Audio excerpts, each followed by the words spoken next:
Hi, my name's Byron Martin here at Logee's Greenhouses, and today we're going to be talking about a houseplant that is much sought after in these times where variegation is very popular. And this is Hoya kerrii Variegated. It's also known as the hot leaf Hoya, and as you can see, if you look at the leaf here, it actually looks like a heart. There's a green form of this, but this is the variegated form with its white and golden variegation on the edge of the leaves. Now, Hoyas themselves are very easy to grow, and kerrii Variegated is no different. The watering needs of this plant are really adapted to neglectful gardening. They love it dry. You can even go to the point where the soil is completely dry. Generally, what we recommend during its active growing season, which is usually March to October, is to bring the soil to visual dryness between waterings or a little bit beyond that. There's also fertilizer that you can add to it. That'll help stimulate the growth, as in all plants that are in containers. Just go easy on it. These are not fast-growing plants. They do take time to grow. These young plants right here are about a year and a half old from cuttings, so you can see that in one whole year, that's as far as it got. But when you do add fertilizer, you can add it to the water, or you can top dress with a granular organic, and as I mentioned, just go easy. If it says a teaspoon to the gallon, go down to a quarter of a teaspoon. If it says do it, every week, do it every other week. Or you could simplify it by just doing it once a month during the active growing season with a dilute solution, or as I mentioned, a top dress of your organic granular.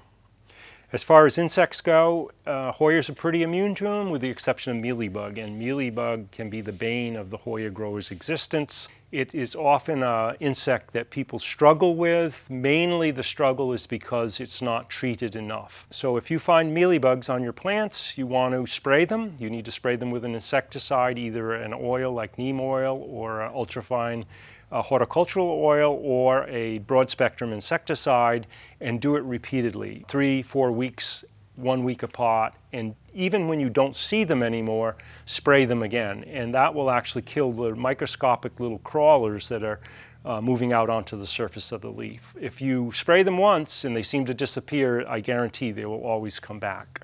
This particular Hoya is called the hot leaf Hoya, and the reason for that is obviously it has this hot shape, but in the industry, they would often take the leaf off, like so,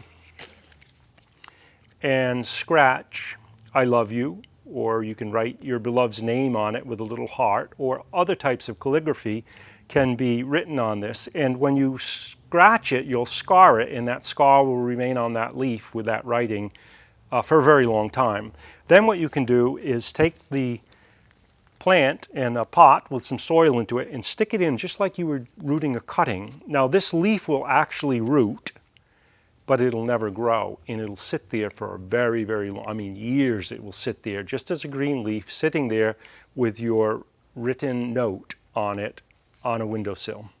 It's kind of fun, and you never have to worry about this plant growing out of its pot or out of its space, because it will always stay just like that.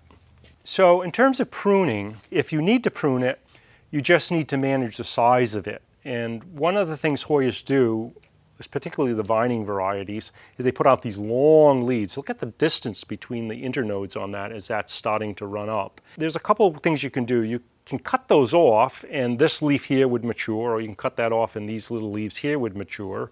Or you can wrap it around itself. That's another way to deal with it. This stem is a little bit small, but as it got bigger, you could wrap it around itself. That contains it. As you notice here, we have a stake in it. You can stake them, put them on trellises, put them around a window if you got something to attach them to.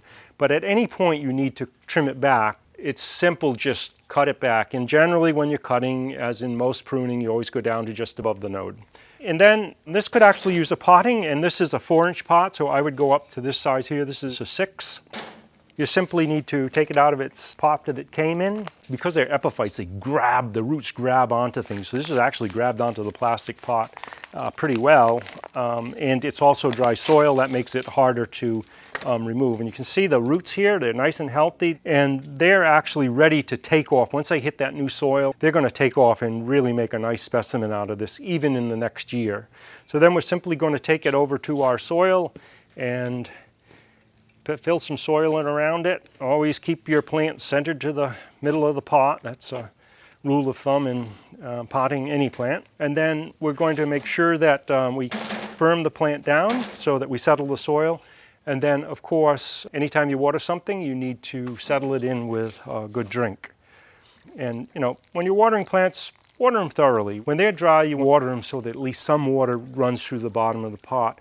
That ensures that the root ball is totally saturated. You don't have any dry areas down there where the root system will be inhibited. So in growing this plant from this plant to this plant, to get a nice plant that's full with a little bit of winding, it would probably take a couple of years in a home situation, which isn't too long, and it's going to be happy there in your house, giving you a lot of beauty during that time.